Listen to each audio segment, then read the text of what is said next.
Hello and welcome to Sew and Miss Designs. So today I'm going to start on my very first Tealight in a series. Now this Tealight I have molded from the Happy Dotting Company's 4.2 inch mold. If you do want to see how I cast this mold, then check in the upper right hand corner here. I'm going to go ahead and link to the video how these were cast, and I've got a super beautiful, clean, quick, and easy, mess-free way to do these. Okay, but anyways, let's get on with this. Today I've chosen a beautiful rose color, a light gray, and a white is what we're going to do this one. And I just sort of want to dive in, so let's go.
right, and with that, I'm going to call this one done.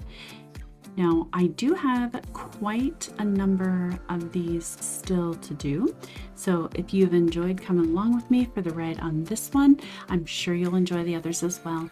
Make sure to take a moment, subscribe, like, and comment if you have any suggestions for any future color combinations or patterns that you'd like to see. Certainly hope to see you around next time. You guys take care and have a fantastic day.